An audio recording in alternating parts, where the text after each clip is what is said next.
પ્રધાનમંત્રીની અધ્યક્ષતામાં મળેલ કેન્દ્રીય કેબિનેટના બે મહત્વના નિર્ણય. દિલ્હીમાં 8 કિલોમીટર લાંબા 6 લેન દ્વારકા ટનલને મળી મંજૂરી. ₹6,970 કરોડના ખર્ચે તૈયાર થનાર ટનલ એરપોર્ટથી સીધી વસંત કુંજને જોડશે. તો કાનપુરથી કબરઈ સુધી 242 કિલોમીટર લાંબા 4 લેન હાઈવે નિર્માણને પણ મળી મંજૂરી. આજથી દેશમાં વિકસિત ભારત જી રામજી યોજના લાગુ. કેન્દ્રીય મંત્રી શિવરાજસિંહ ચૌહાણે કહ્યું, આ યોજના રોજગારી સાથે ટકાઉ સંપત્તિઓનું પણ કરશે નિર્માણ. યોજનામાં 125 દિવસની રોજગારની ગેરંટી.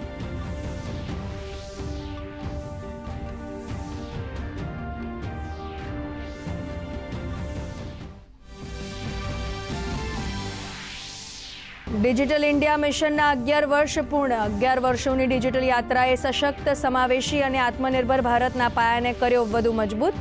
આ પહેલથી શિક્ષણ, સ્વાસ્થ્ય, કૃષિ, વ્યાપાર અને સરકારી સેવાઓમાં થયો સુધારો.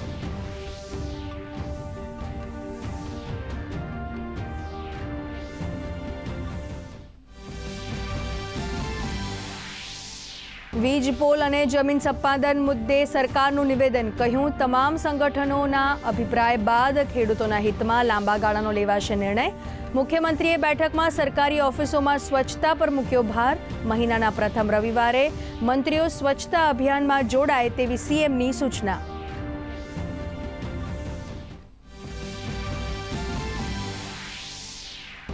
રાજ્યમાં આગામી 7 જુલાઈથી ઉનાળુ મગની ટેકાના ભાવે ખરીદી થશે શરૂ. રાજ્યમાં પ્રાકૃતિક ખેતીને પ્રાધાન્ય આપવા શરૂ કરાશે નેચરલ ફાર્મિંગનો કોર્સ. નેચર ફાર્મિંગ બીએસસી હવે બીએસસી એગ્રીકલ્ચરની સમકક્ષ ગણાશે. પ્રવક્તા મંત્રીએ આપી માહિતી.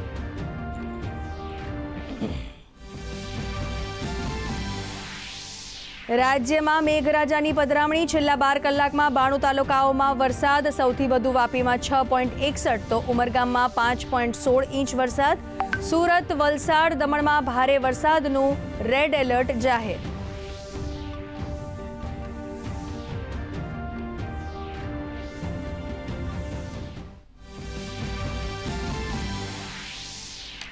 ભારત અને ઇંગ્લેન્ડ વચ્ચે 5 મેચની T20 સિરીઝની પ્રથમ મેચ આજે ચેસ્ટરલી સ્ટ્રીટમાં.